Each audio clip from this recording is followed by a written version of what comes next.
go.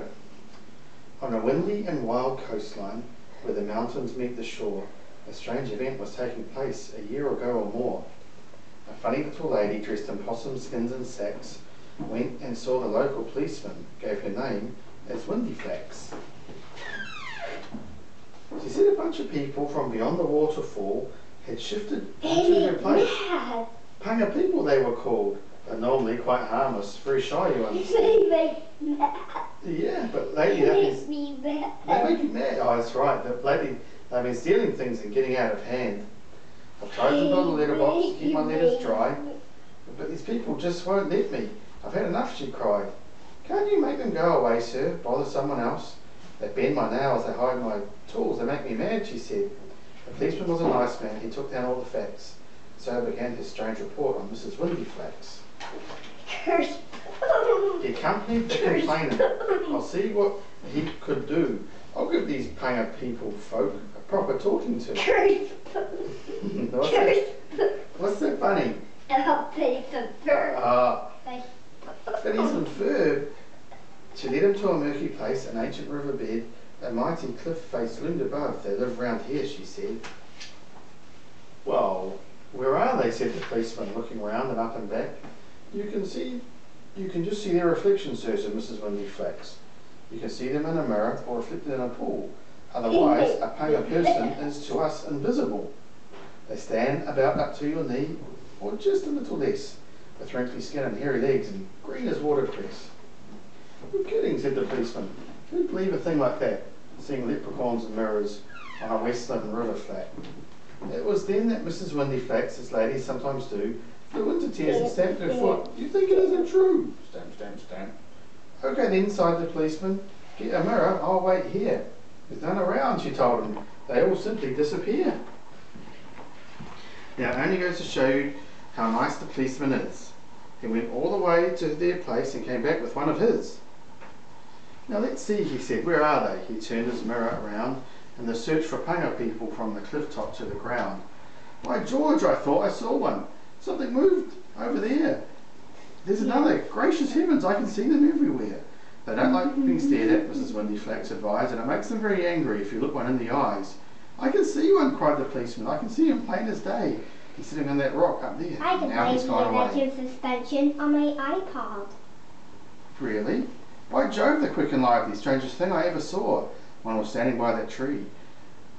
Just there, and now there's 3 or 4. Help me catch one, we'll be famous, we can put it in a sack. It isn't quite that simple, sir, said Mrs. Windy Flax. I'll bring one in for questioning, establish all the facts. I have to take a statement. Just take care, warned Windy Flax. But the policeman, filled with notions of an imminent arrest, chased reflections through the rushes in pursuit of Panga pest. Bother! Bonk! Then he saw it plainly, saw exactly where it went, and he crept upon a flax bush to detain the miscreant. Then he sprang. Aha, I've got you! Where he knew he had seen it go. Then he held aloft a muddy stone, then dropped it on his toe. Scrunch! Now, although that nice policeman isn't anybody's fool, he became exasperated and began to lose his cool. He blundered through the bushes where he had seen one just before, calling on it to surrender in the handle of the law. Expostulating angrily, he sought to bring restraint to suspicious individuals and respect a complaint. Implementing Regulation 12, a thorough search was made. But somehow during all of this, his mirror got mislaid. No, you say. Bump. Surrender. Thump. Expostulate. Clonk. Surrender. Donk. What's that word? Bud. What's that word? Ouch. Ouch. Now where's my hat, the policeman said. I had it on. That's queer. And the buttons off my braces. Hey, what's going on round here?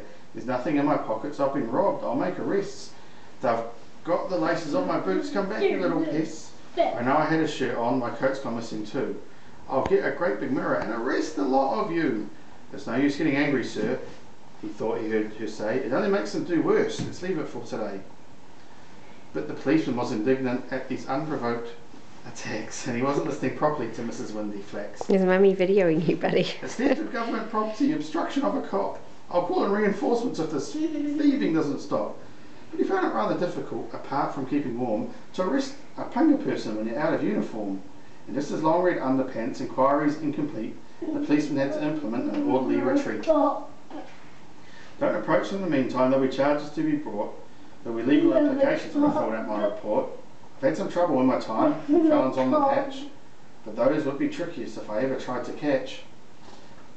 And any day now that policeman will have finished his report, and the writing of it must be taking longer than he thought. Regardless of the rumour that he's given up the chase, he intends to get a mirror and return to close the case. He'll lay in information, and it won't be long before those pesky Panga people feel the vengeance of the law. So as soon as information comes to hand about the case, we'll let you know what's going on at Windyflax's place. Meanwhile, Mrs. Windyflax, to everyone's regret, puts up with Panga people, and her letters getting wet.